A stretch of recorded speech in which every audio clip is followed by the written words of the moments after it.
আসসালামু আলাইকুম, কেমন আছেন সবাই? আজকে আমরা নূরের ছাঁচে পিঠা বানানোর চেষ্টা করতেছি। নতুন ছাঁচ এনে এই যে নূরের খেলনা ছাঁচটায় নূর একটু এই ছাঁচটায় পিঠা বানাতে চাচ্ছে।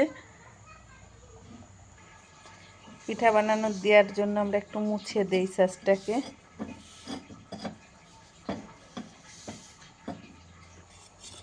এই যে পিঠার গোলাটা নিয়ে আসছি, এখন আমরা পিঠার ছাঁচে দিয়ে দেই বিসমিল্লাহ বলে। এই যে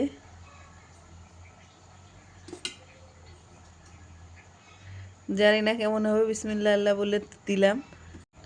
ছোট্টবেলার মতো সেই খেলনা ছাঁচে পিঠা বানানো মেয়ের শখ হইছে। বিসমিল্লাহ আল্লাহ বলে তো দিলাম, আল্লাহ রহমত করো।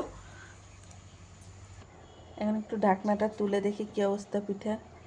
এই তো মাশাআল্লাহ, পিঠা তো হয়ে গেছে, এখন তুলে ফেলি।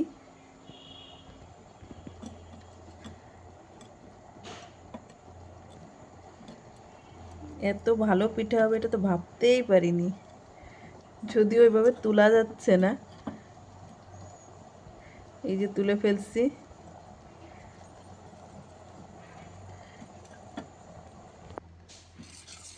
এই যে ছাঁচটা আমরা আবার একটু তেল ব্রাশ করে দিয়েছি, এখন আবার দিয়ে দিব।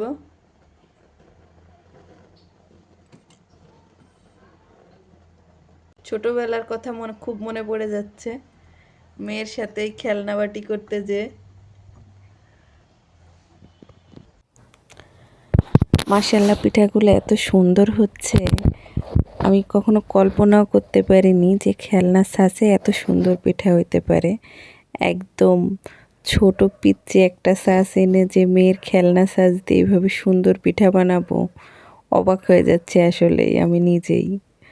মেয়ের আবদার পূরণ করতে যেয়ে সেই ছোটবেলার দিনগুলো ফিরে পেয়ে গেলাম।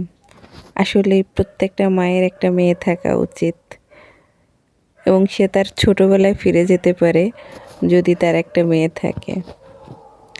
আল্লাহর অশেষ রহমত থাকলে আসলে এই মেয়ে পাওয়া যায়, এটা একটা ভাগ্যের ব্যাপার। যাই হোক, এই দেখেন পিঠাটার যাতে হাওয়া না ঢোকে তাই চারপাশটা বন্ধ করে দিয়েছিলাম, এবং এটা আমি তুলে ফেলছি, কারণ এটা ভিজিয়ে চারপাশে দিলে হাওয়াটা ভেতরে যাইতে পারে না, এবং পিঠাগুলো মাশাআল্লাহ অনেক সুন্দর হয়। দেখেন প্রতিটা ছাঁচে এবং প্রত্যেক খোলায় বলে আমাদের আর কি, প্রতি বারে বারে দেয় প্রত্যেক খোলার পিঠেগুলো কিন্তু অসাধারণ হচ্ছে, এবং এই পিঠাগুলো কিন্তু আমরা ভিজাচ্ছিও।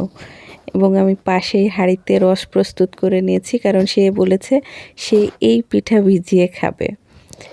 তাই তার আবদার পূরণ করতে আমি সাইডে কিন্তু রস জাল করে রেখেছি সেই পিঠা। এবং এই ছোট ছোট পিঠাগুলো ছাঁচের পিঠা তার নানা নানু, দাদা দাদু, তার ফুইমণি, তার বাবা সবাইকে দিয়েছে, এবং সবাই খেয়ে খুব প্রশংসা করছে। আর সে তো খুশিতে আত্মহারা, সে নিজেও খেয়েছে এবং খুব খুশি হচ্ছে এই জিনিসগুলো দেখে।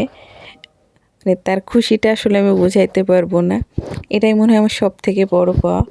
যাই হোক, এই যে পিঠার ফাইনাল লুকটা আপনাদের দেখিয়ে দিচ্ছি। দেখেন পিঠা ভিজিয়ে নিচ্ছি আমরা। তো সবাই আমাদের পেজটাকে ফলো করবেন, লাইক করবেন, কমেন্টস করবেন। আপনাদের সাথে নিয়ে সামনের দিনগুলো এগিয়ে যেতে চাই, সবাই দোয়া করবেন।